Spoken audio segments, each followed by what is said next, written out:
श्री स्वामी समर्थ. आजच्या व्हिडिओमध्ये आपण अधिक मासाच्या महिन्यात कोणत्या गोष्टी कराव्यात आणि कोणत्या गोष्टी करू नयेत हे पाहणार आहोत. तर व्हिडिओ शेवटपर्यंत नक्की पहा आणि व्हिडिओ आवडल्यास व्हिडिओला लाईक, शेअर आणि सबस्क्राईब करायला विसरू नका. अधिक मासारंभ. हिंदू पंचांगानुसार चंद्र आणि सौर वर्षांमध्ये ताळमेळ राखण्यासाठी दर 3 वर्षांनी एक जास्तीचा महिना येतो, ज्याला अधिक मास किंवा पुरुषोत्तम मास असे म्हणतात. अधिक मासाची संपूर्ण माहिती काय आहे ते खालीलप्रमाणे पाहूया. अधिक मास म्हणजे काय? चंद्रवर्ष 354 दिवसांचे असते आणि सौरवर्ष 365 दिवसांचे असते. या 11 दिवसांच्या फरकांमुळे दर सुमारे 32 ते 33 महिन्यांनी एक अतिरिक्त महिना येतो, ज्यामध्ये सूर्य संक्रांत नसते. या अतिरिक्त महिन्यालाच अधिक मास असे म्हणतात. धार्मिक महत्त्व.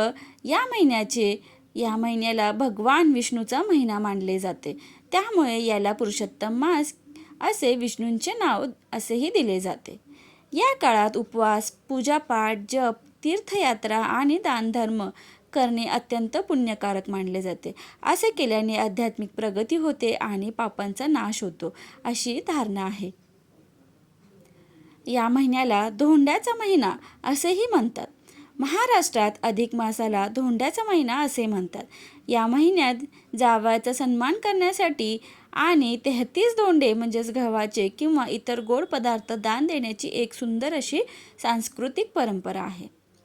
या महिन्यात काय करावे ते पुढे पाहूया. या महिन्यात देवदर्शन, कथावाचन, दान, विशेषतः फळे आणि दिव्यांचे दान आणि पवित्र नद्यांमध्ये स्नान करावे. भगवान विष्णू आणि पुरुषोत्तम नामाचा अखंड जप करावा. दानधर्म करावे. गरजू व्यक्तींना किंवा मंदिरात दान करावे. या महिन्यात 33च्या संख्येला खूप महत्त्व असते, त्यामुळे 33 अनारसे, फळे किंवा वस्तू दान करण्याची परंपरा आहे. पूजा, व्रत करावे. श्री विष्णूंची नित्यपूजा, व्रत आणि उपवास करावे. कथा वाचन किंवा श्रवण करणेही चांगले मानले जाते. नदी स्नान करावे. शक्य असल्यास पवित्र नदीत किंवा तीर्थक्षेत्री जाऊन स्नान करावे.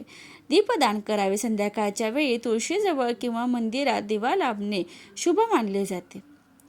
या महिन्यात कोणत्या गोष्टी करू नयेत ते आपण पाहूया. मांगलिक कार्य टाळा. या महिन्यात लग्न, मुंज, गृहप्रवेश, नवीन व्यवसाय किंवा मोठी खरेदी जसे की नवीन घर किंवा गाडी घेणे यांसारखे शुभ कार्य करणे निषिद्ध मानले जाते. व्यसन आणि मांसाहार. अधिक मास हा सात्विकतेचा काळ असल्याने या काळात मांसाहार किंवा कोणत्याही प्रकारचे व्यसन करू नये. नवीन कामे सुरू करणे, नवीन प्रकल्प किंवा मोठी गुंतवणूक करत असल्यास ते टाळावे. पुढे स्वामी समर्थांना हीच प्रार्थना करावी. हे ईश्वरा, सर्व जीवसृष्टी सुखी राहो, सर्वांचे जीवन रोगमुक्त राहो, आम्हा सर्वांना कुशलता दे, सर्व दुःख मुक्त राहोत. हे ईश्वरा, सर्वत्र शांती असू दे. श्री स्वामी समर्थ. श्री गुरुदेव दत्त.